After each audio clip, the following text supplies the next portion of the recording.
Greetings, free thinkers. Welcome to the Hoggcast. How are you doing today? I hope you're doing fine. I certainly am. Okay, what do we have for you on today's episode? We have for you, of course, the school board in the United States in which they mocked parents.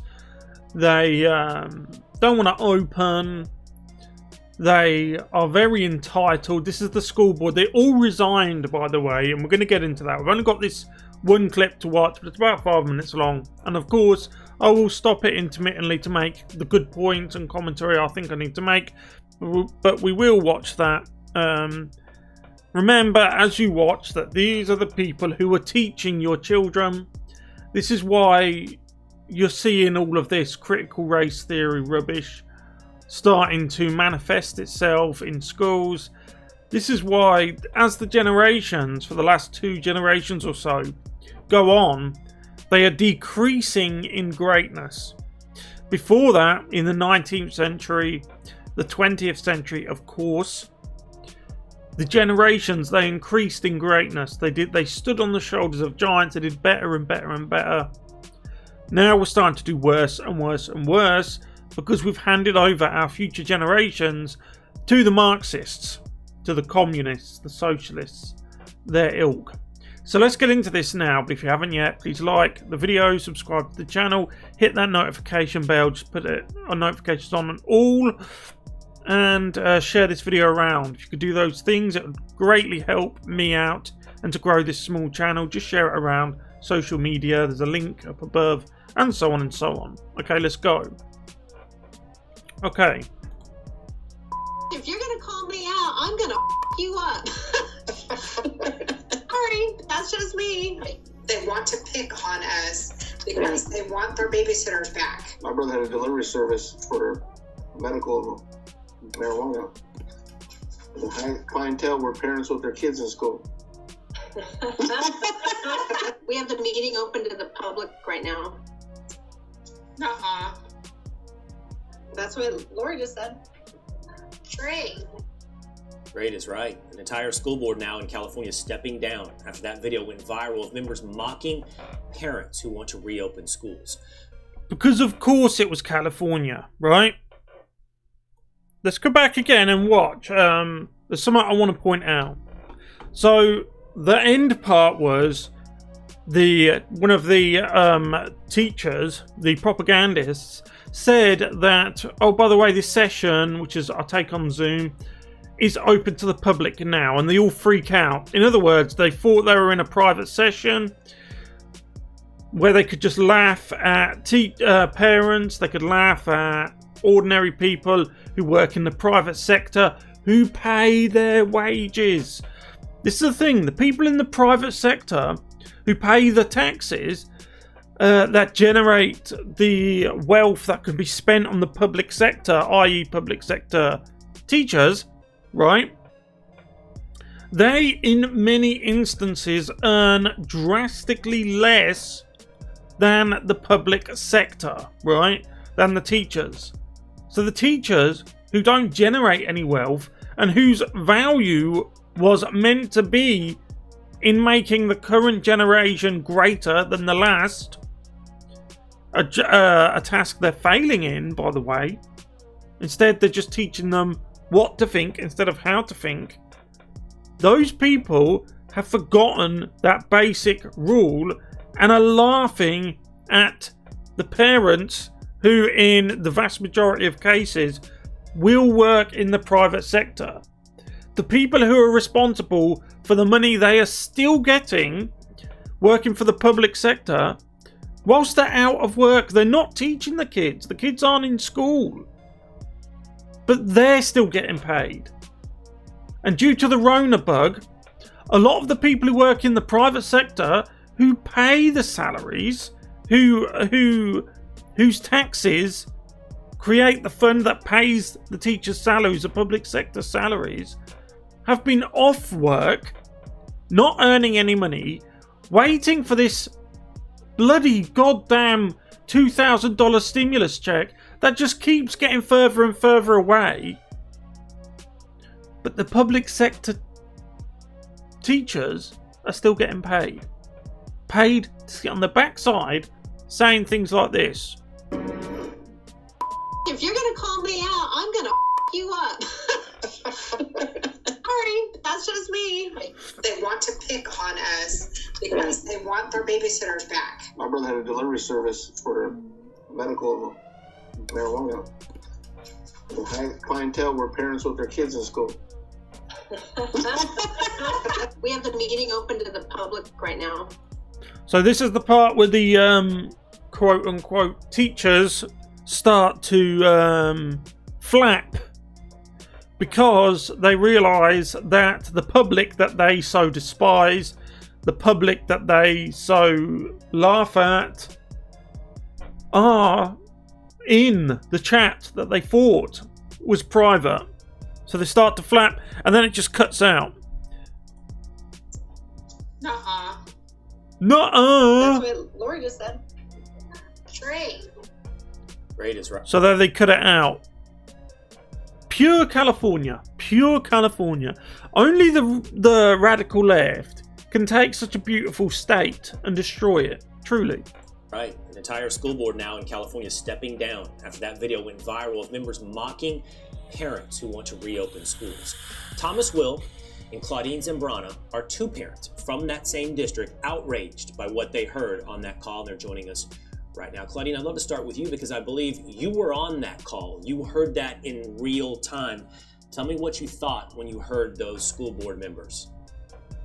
Shocking, disappointed, upset, angry, and just horrified. Tell me about your children, how long they've been out of school, and what this says to you about the school district's interest in getting them back to learning. Ironically, we all received a survey yesterday evening in the email, and they were going over the hybrid learning. Both of my kids have been in the started for about. My son is 10 years old, so he's now in the 5th grade. My daughter is in the 3rd grade. So I've been in the school system for quite some time now.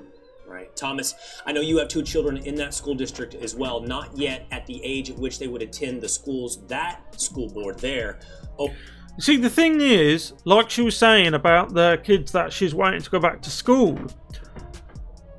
they've been out of school now for so long, you have to question whether them going back, if they will be able to learn as effectively as they did before. The longer they are out of school, the harder it's going to be for them. And, you know, it seems like the public is all united behind the idea of children going back to school to learn in...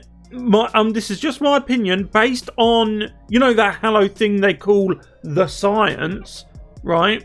Which showed that children were at almost 0 risk of harm from the Rona.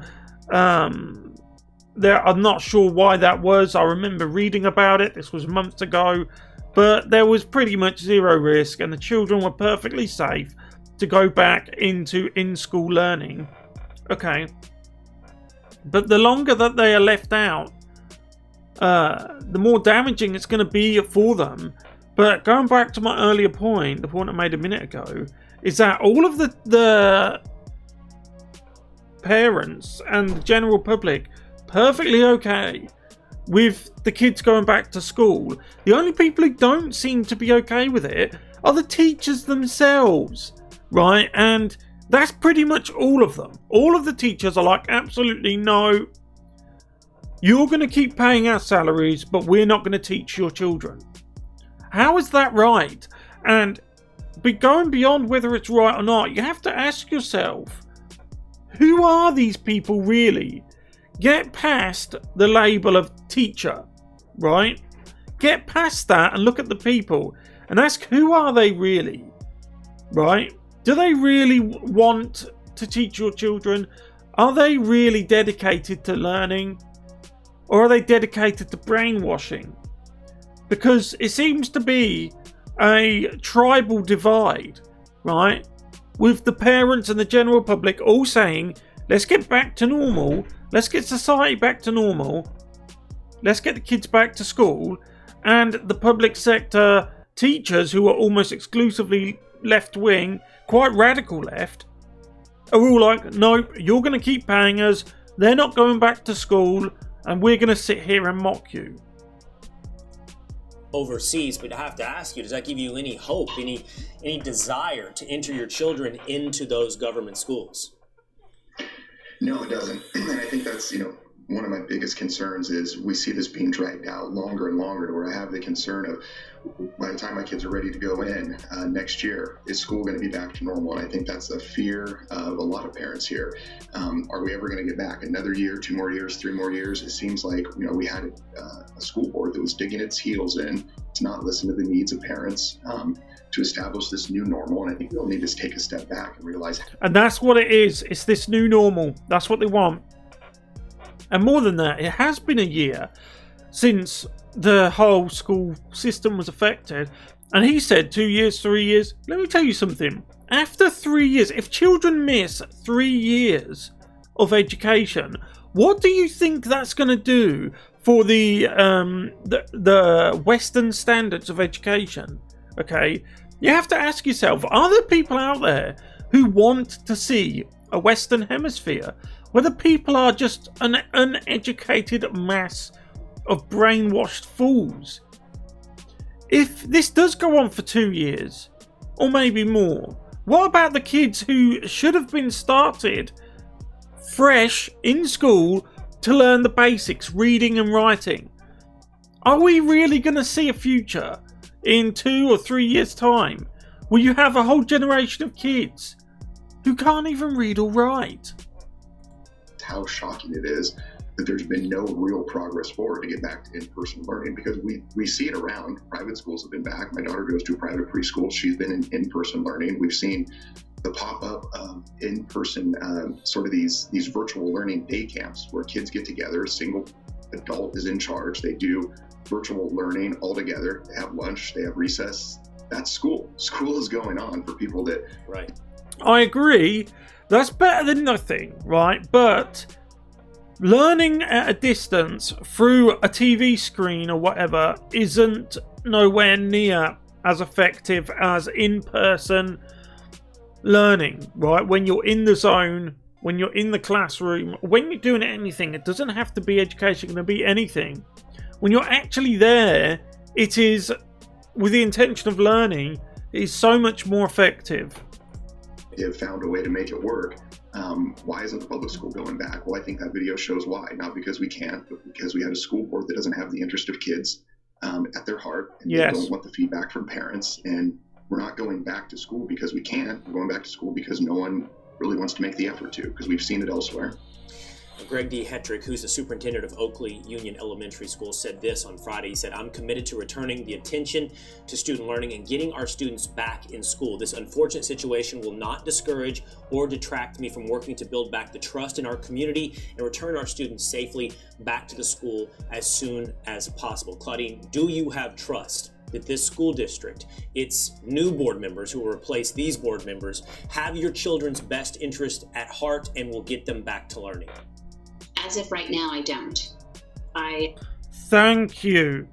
Far too many times in these situations, the anchors on the news channel will word their question in a certain way to make the people that they air give a kind of liberal, kind of wishy-washy response where they say, oh yes, I see their point, and so on and so on. So Claudina, thank you for sticking to your guns. More people need to stick to their guns, to hold the line, hold the high ground, and not give in, right? I have great concerns. I am actually looking into homeschooling and possibly taking them out of the district. Yes. I have no hope right now. I would suggest that's probably a very rational conclusion for you to come to at this Thank you. moment, but we hope the best. Yes, it's very sad. I do love this community. I myself am a PTA member for Iron House Elementary. So I've said it time and time again, it's a slap into the face, not only to the parents that do volunteer their time, not only to staff members, not only to the teachers. It's was a complete disregard on what us parents do. It was completely taken. Our concerns meant absolutely nothing to them. I don't know if something can be both shocking and unsurprising at the same time, but that seems to be where we are in this country when it comes to schooling and our children. And actually, I will give, this news anchor credit on that thing he just said there. How something can be, what was it he said? Both unsurprising or predictable, something like that. Unsurprising at the same time, but that seems... I don't know if something can be both shocking and unsurprising at the same time, but that's it, shocking and unsurprising at the same time. Perfectly put on his part, yeah? I'm sure you felt that way before. I felt that way 6 gazillion times. And this isn't the only thing we've had to do with education lately. Have you seen that absurd thing from New York? It's always California and New York, isn't it?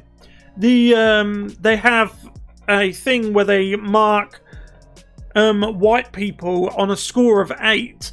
1 being the supremacists and 8 being like an abolitionist or something like that. I didn't read too much into it because it was so beyond the pale. It was so Marxist. It was so racist that I just wasn't interested in it, right? I just switched off. I saw it on ABL's channel and a couple of others have covered it.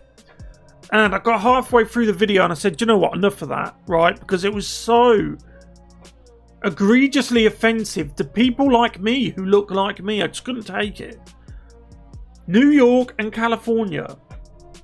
I swear to God, if you're a conservative in one of those states, my advice would be try and build a life somewhere else in the flyover states, because I tell you, they haven't got your best interests at heart, and it's worse than that.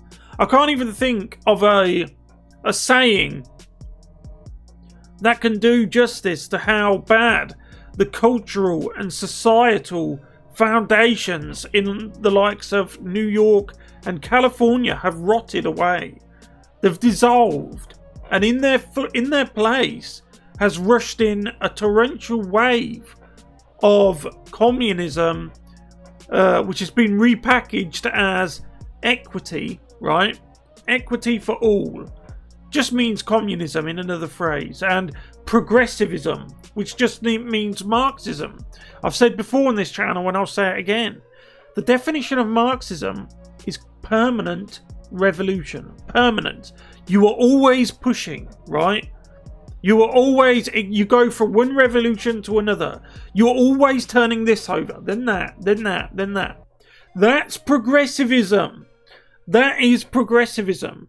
Marxism, which is a dirty word, has been repackaged as progressivism to fool the normies, because the normies are dumb. The normies are stupid. It's the same with communism and equity. Communism is a dirty word. It's been repackaged as equity, because equity, like progressivism, sounds great.